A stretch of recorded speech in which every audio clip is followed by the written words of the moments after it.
It's Randy Kelly live and in stereo. I love saying that. I'm never going to stop loving saying that. So I'm doing another things I've watched recently video, and also I'm going to say things that I want to see because there's a lot of things coming out soon that I'm like eager to see. Like, and I watch a lot of things. Like, so the first thing we're going to discuss is, because it's the hot topic right now, is White Lotus season 3. I know not everybody's on board. Not everybody cares about it.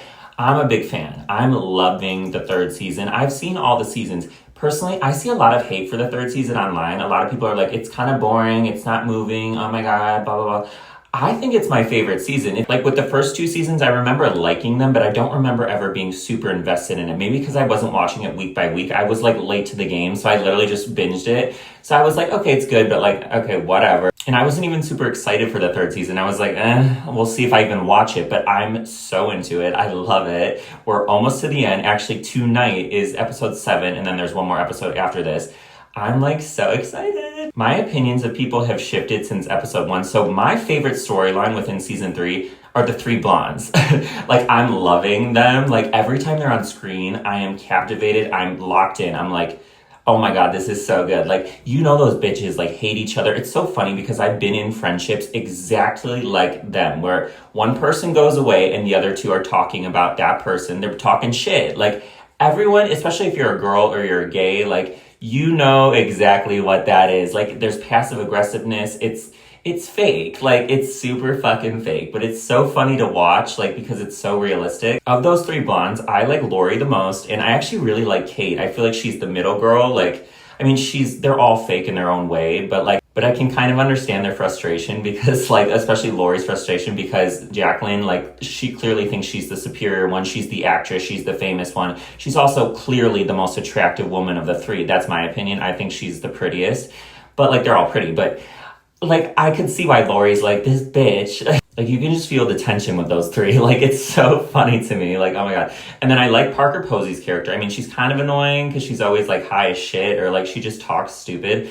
But I like her as an actress. And then the 2 boys, oh my god, I cannot stand Saxton, Arnold Schwarzenegger's son. I mean, in real life, he's probably a decent guy. I've seen interviews, but like in the show, he's like the douche. He's probably my least favorite character. And if you watch the show, I'm very interested to see what happens with that family, if you know what's going on with the dad. Yeah, I'm interested. And then, oh my god, so I really love Chelsea. So she's one of my favorites. She's the one with the buck teeth, and she has the accent, and she's just so positive. The thing is, she's best friends with Chloe. I don't really care for Chloe, and I feel like Chloe's kind of corrupted her in a way. Like, I don't like Chloe. I get a bad vibe from Chloe. I like Chelsea. I think she's pure, and she's like the nicest person on that show. So personally, I love season 3 of White Lotus, and I would watch it again. Okay, so next up is Adora. I literally watched this last night. I avoided this because I didn't think I'd be into it. Like, it's about where she's the stripper.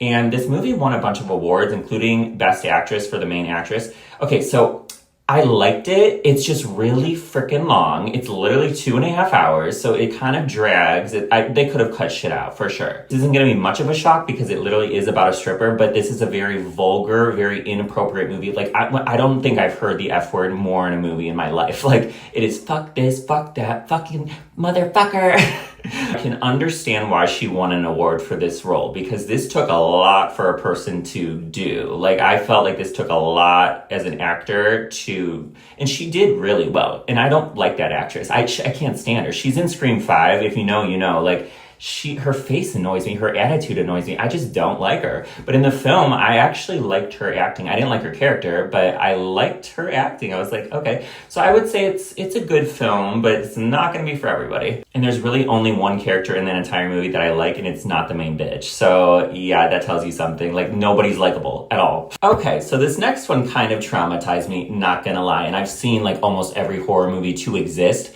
The Man in the White Van. Wow. This is one of the most realistic horror films I've seen. And like, I've seen a lot of horror films where like it's not that scary because it's so fake and unrealistic. It's just fun to watch. This was genuinely chilling, creepy. The music is loud as shit. Like, so it's hard not to jump from the music alone. But it's so eerie, the music. And like, I was at one point hiding behind a pillow. I literally had a pillow up and I was like peeking, like, because I was like, it's scary. That one scared me. I was scared. For sure. So if you want to be fucking scared, I think you should watch that. But not everybody liked it because The ending, for some people, they weren't satisfied. Just saying. I was fine with the ending. I didn't really care. Just saying. Okay, so next it's like a horror comedy. I thought it was way more comedy. I actually laughed a lot in this film, and I don't really like, movies don't always make me laugh. Like, I'm one of those people that I enjoy a comedy, but I don't really laugh for whatever reason. I actually laughed several times. It's called The Parenting, and it has a good cast, like Lisa Kudrow. Parker Posey's actually in it. Brandon Flynn, he's from 13 Reasons Why. Some scenes I was a little bored, and then most of the movie, though, I was entertained. I thought it was really funny. It's actually kind of a gay movie because it's about a gay couple that literally are bringing their families together for like a weekend. They're all going to stay in a house together and like get to know each other. And the house has a poltergeist, so that brings in the horror aspect of it. So it's just an interesting movie. I liked that one. This next one I actually liked too. This is called Cellar Door. I watched this twice because I watched it on my own and then I showed somebody it. I liked it. It was like, it's a thriller. I don't know if it's considered horror, so I'm saying thriller. It's like where a couple move into they're offered this opportunity to move into this mansion as long as they never open the cellar door and never go into the cellar. And we all know curiosity kills the cat. You're obviously curious, what the fuck is down there? And as an audience member watching this, you're like, what is down there? Like, what is going on? And it has Jordana Brewster. If you've seen like Fast and the Furious, I don't watch those movies, but my mom does. And she was like, oh my God, that's the one from Fast and the Furious. I was like, oh, is it? I've never seen a Fast and the Furious, like ever. So I liked that one. It wasn't like scary. Like did I even jump? I might have jumped. I don't know. It's definitely like a thriller, but it has a twist. So we love it. We love a good twist. Okay, so now I'm going to mention things that I'm eager to see that are coming out soon. I'm going to start with the number one thing that I am so excited for, which is Final Destination Bloodline. Okay, this comes out in May. I have been, since I was a child, a fan of like the Final Destination movies. I don't love the first one. I love the second one, love the third one. Don't like the fourth one like at all. I do like the fifth one. This is the sixth one, and if you watch the trailer, this is like a whole new concept. It's the same concept with death coming for you, but it's like there's a different take on it. Final Destination 3 was definitely my favorite. Oh my God, that tanning bed scene. I mean, that is just burned, no pun intended, into my memory for the rest of my life. And yeah, I'm probably never going to use a tanning bed ever again. Not that I would, because I don't even tan. Like, it literally does nothing for me. And also, like, I'm big into anti-aging, so why would I age my skin? And also, I just get a spray tan if I really want to be tan, so yeah. Yeah, but this new one looks so good. I feel like it's so creative. They're always creative with the deaths. We're all interested in seeing the deaths, let's be honest. When you see a Final Destination movie, like, it's kind of morbid and fucked up as it is. We're all interested in seeing what are the creative deaths, because we're curious. Like, it sets it up like it might happen one way, and then it turns out to happen a different way. You never know. So this isn't coming out for a while, but Scream 7 I am so excited for. So a lot of people are disappointed because Melissa Barrera and Jenna Ortega aren't going to be in it. I couldn't give a shit, to be honest with you. They were never my favorite characters. I didn't mind them, but like I wasn't like in love with them. So I'm like, I really could take it or leave it. I have been a fan of Scream since I was way too young to be watching Scream. Like, I shouldn't have been watching it, but my sister was showing it to me. It was literally on VHS. And I think that might be my favorite horror movie of all time, like the franchise in general, not necessarily the first one. I like all of them. Like, there's not one Scream movie that I don't like. You know what I mean? Like, I like this shit more than like Halloween or any of those other franchises, Nightmare on Elm Street, Friday the 13th. Like, I have seen every Scream movie so many times that I pretty much know the lines. Like, I don't really get bored of them. I mean, obviously I'm not going to sit there and watch it 10 times in a row, but I could watch it every month or so. And this seventh one is being directed by Kevin Williamson. He's the one that wrote the first two. So I have faith in this one. I think it's going to be good. I hope so. I read this is going to be like centered around Sydney and her family, which Sydney's the fucking star. Hello. So I'm down for it. Let's bring it. I'm actually really excited for this one too. I Know What You Did Last Summer. This comes out in July 2025, and they're bringing back Jennifer Love Hewitt and Freddie Prinze Jr. I loved the original. I love the sequel. Even though everyone hates on the sequel, I still Know What You Did Last Summer, and it got terrible reviews. I actually think I like that one more. I find it where they go to the Bahamas. I love that one. Like, I actually think that one's a little bit more fun, and like there's more blood and more deaths and shit. And like, I don't know, I kind of like that one more. But anyway, I like that franchise. I haven't seen the third one, so I have no idea.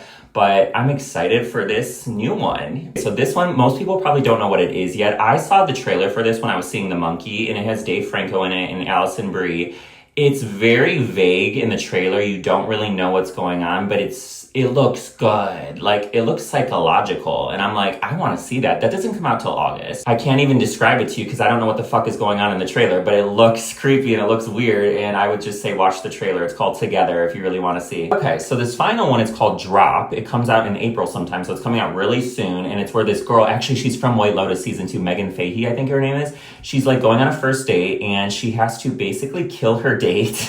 She's getting texts from this intruder in her home that's threatening to kill her son and her sister if she does not like kill her date and commit all these other crimes or something. Like, and it just looks very intriguing. I read the reviews and they said it's like intense. And I'm like, I want to see that. That's creative. It's different. You know what's funny? Her date is the guy, one of the guys from It Ends With Us. You know, the movie that caused all the controversy for Blake Lively. Yeah, so he's in that. So, oh, Blake Lively.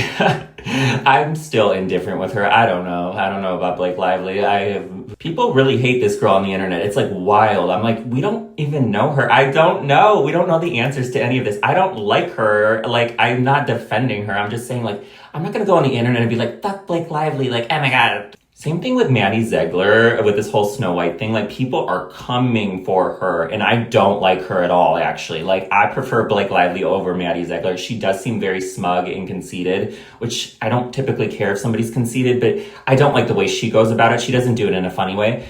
But like, I'm like, okay, can everyone calm down? It's not that deep. Like, I just feel like none of it is that deep. I have never gone on the internet and like bullied anybody, let alone a celebrity. Like, I'm not like, I'm not that invested in it. So yeah, because first of all, that's not really my character anyway. Why would I do that? And then also like, that's just kind of crazy. You look kind of crazy because you're like so invested in this bitch that was in a movie. It's like, okay, like, calm down. And no, I did not see the new Snow White. I actually was planning on seeing it, and my sister really wanted me to go with her because she was like, nobody else will go see it with me. Go with me. I was like, okay, I don't really mind, but we haven't seen it. And we're not, like, boycotting it. I don't care. It's just, like, I haven't seen it. I'm not really that eager to see it. Like, I'm very indifferent with it. I'm like, okay, like, if I see it, I see it. Like, one day I'm sure I will see it. I used to love the original as a kid, so I'm sure I'll see it eventually, but I'm not like, oh my God, I need to see it. So yeah, those are some of the things I've watched lately and the things that I'm excited for. And yeah, so until next time, I'll talk to you soon.